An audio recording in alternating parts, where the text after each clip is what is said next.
Are gaming subscription services actually hurting this industry? Things like Xbox Game Pass or PlayStation Plus. These things seem like they're great because they give us so many hundreds and hundreds of games day and date to play, to explore for such a low price. But will this eventually backfire?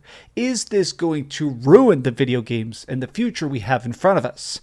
I want to talk about that because there's this clip that's been going around that sort of has stirred up some interesting conversation, and I have some thoughts. What's up, gamers? DreamcastGuy here.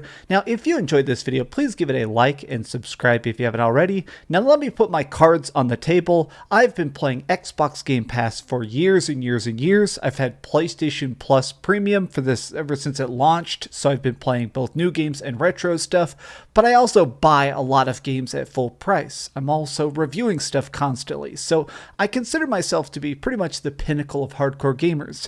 So my point of view on this whole big debacle is probably going to be a little bit outside the normie typical Twitter stance, but I still think that this is something that needs to be discussed. Now, real quick before we go into that, I do want to thank our sponsor for this video, Bespoke Post. Relaxation is incredibly important. It's good for your body and it's good for your mind, which is why I'm happy to partner with Bespoke Post. This is a monthly membership club that gives you access to awesome boxes of top shelf quality goods from under the radar brands. It's free to join. You can skip a month or cancel at any time. Every month they introduce their members to cool new products like outdoor gear, barware, home and kitchen goods, clothing, and more. And it's all based on a preference quiz that you get a chance to fill out, so they make sure that it fits your particular tastes. Every box has around $70 worth of goods inside it, but this is really only a fraction of its value. But what's most cool to me is that you get a chance to really customize the box to fit your exact tastes, so that whenever you want, before it ships, you can look at it, you can preview what's going to be in this month's box, you can swap stuff out, cancel, or even switch it for a different box in case you want to try and just get something outside your typical comfort zone. For example, the two boxes that I got recently are this one called Explore, which has a backpack, a water bottle, a headlamp, and even a protein bar in it. And this other one that was called Aged, it had this cocktail aging kit and these cool tumblers to drink out of. It's pretty dang sweet, and it's exceedingly good value. But if you want to try this yourself today, you can just do this for the first time by signing up using my coupon code. Now, there's a custom link in the top of the description box, but it's bespokepost.com/Dreamcast20, or if you want at checkout, you can use Dreamcast20. Again, that's Dreamcast20, and it's 20% off your first box. Thanks for sponsoring this video, Bespoke Post. But now, let's get back to the topic. So what sort of began this entire topic for me was this tweet I saw that's been going around. This one and also the original source. So this is Zubitech, and he said this: if gaming subscriptions become the #1 way of consuming gaming, this will happen. The quality of games, the bar will be lowered. People complain about $70 games, but don't understand that they are the bread and butter of this gaming industry. Now, what he's referencing, this has been a hyper-viral video that's been going all across the internet, and I feel like it brings up a brilliant point. I can't play it because it's copyrighted, but I will tell you it because I've seen it 15 times. This is Matt Damon, obviously the big actor, and he was on the TV show called The Hot Ones. In this, of course, you're trying to eat the hottest wings possible. You're being answered and asked all sorts of interesting, very difficult questions. And one of the things he brings up to Matt Damon is, okay, you've been a Hollywood movie star for decades and decades and decades. Why is it that movies have changed? Back in the day, you used to get experimental indie films put up on the big screen, stuff like Quentin Tarantino movies, which are just 85% talking, whereas now everything tries to be big budget, crazy action CGI fests. Even horror and stuff is higher budget, even if it ends up causing it to be a bigger flop. And Matt Damon actually says it's because of stuff like Netflix. Back in the day, when you made a movie, you sold tickets in theaters, and later on you were able to sell the DVD or the tapes and stuff like that. So they got paid twice for every single movie. This made it so movies happen to be super dangerous and experimental, and a lot of times, in my opinion, a hell of a lot more entertaining. Like stuff in the 90s, in a lot of ways, was just better. And now, as it stands, everybody has to be incredibly safe. And I do kind of understand this sort of point of view. What if video games walk down that same path? Right now, if you're buying something like God of War Ragnarok, that's going to be a $70 game or a $60 game if you're buying it on the PlayStation 4. A lot of people spent $250 for the Super Ultimate Collector's Edition, but that game already has about $300 million of budget put inside it. Sony has paid for the development, they've paid for the shipping, they've paid for the marketing. Sony has put up hundreds of millions of dollars to make sure that game is a giant success. So it needs to be the biggest game possible, which is why PlayStation has claimed they can't put something like that on to PlayStation Plus day and date. They want to make sure that even though PlayStation Plus is this separate and very powerful thing, they're not quite comfortable with going all the way with this concept. The entire point being made here by Zubitech and by others I've seen is the fact that it does seem like perhaps, in a mathematical sense at least, bigger budget games are going to have to be sold for higher price tags, which isn't exactly a one-to-one, but things that can go into Game Pass or go day and date, like obviously on PlayStation Plus, we got stuff like Stray, a very good indie game, incredibly quirky, incredibly charming.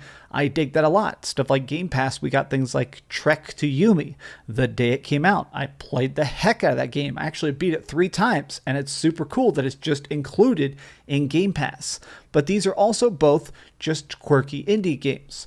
Can we do this in a bigger budget project? I mean, it seems like it because Microsoft has been doing that with stuff like Starfield, but I guess the question is, while looking at something like Starfield, which is going to be coming day and date to the Xbox Game Pass, does that mean that it's going to be lower budget than something like Skyrim, which Bethesda made when they were an independent company?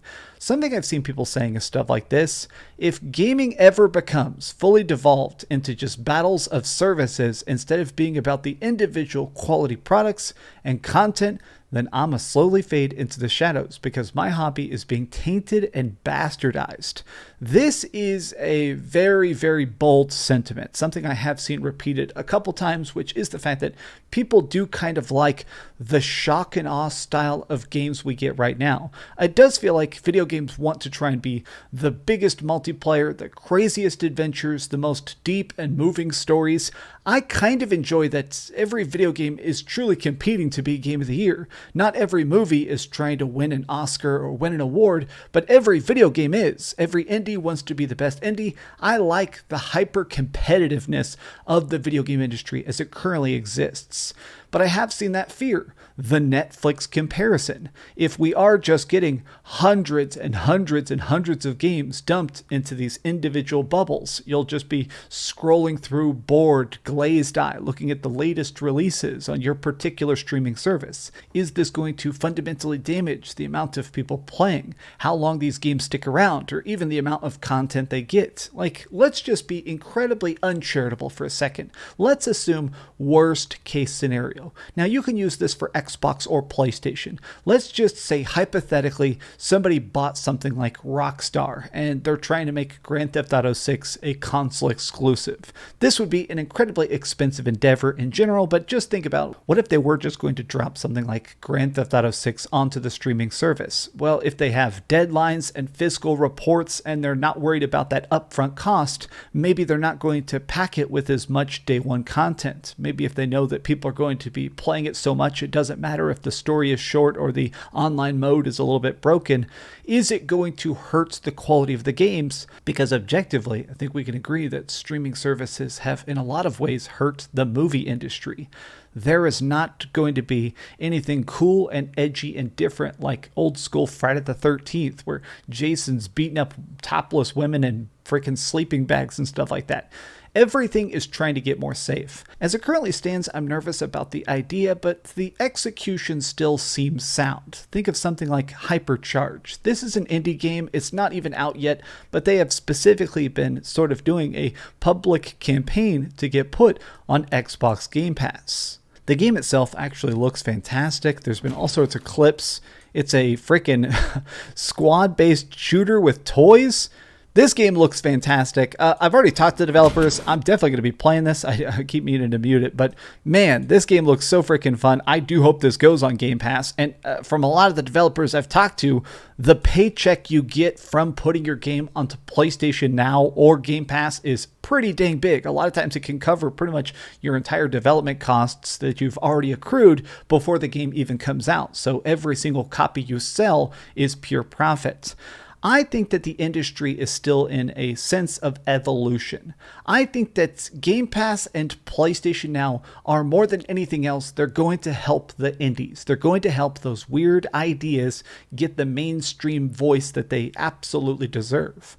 I am a bit nervous, though, about the idea of AAA games going into subscription services in the long term. Like, as much as Game Pass has been doing good so far, stuff like Halo Infinite has kind of freaked me out. The fact that there hasn't been a bunch of updates for Halo Infinite. Is it because they don't consider it profitable? Is it the team just completely tanked? Is Microsoft firing people to save cost? What about the next thing? Gears of War 6. Forza has been great, but now it's starting to make me think, like, Flight Simulator is fantastic. I played this only in Game Pass. I haven't bought an Xbox game in years and years and years because I know it's all going to go into Game Pass. Will that eventually hurt the studios?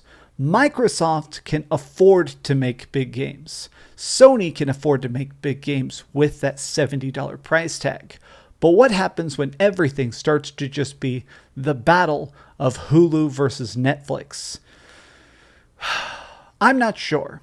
I'm nervous, but still, as it stands, I don't think this is going to crumble the house of cards here in the next 5 years. This is a problem that may pop up in the next decade. Maybe when these consoles no longer have disk drives. As it stands, the future looks bright. But what do you think about this? Are you excited for what's coming soon for video games? Has 2022 been such a dud for you? Are you excited for 2023? And which is your console of choice or your streaming service of choice? Tell me your thoughts in the comments down below. If you enjoyed this video, give it a big old thumbs up, share with your friends, and subscribe if you haven't already. But do me the biggest favor of all, and keep dreaming. Ooh boy, man. This is a fun topic. Thanks for watching. Thanks so much for watching that video. If you want to see something else, you can always click this link to see what I put up last, or, subscribe and see what's coming up next. Also, I promise that whatever I do, it'll try not to suck.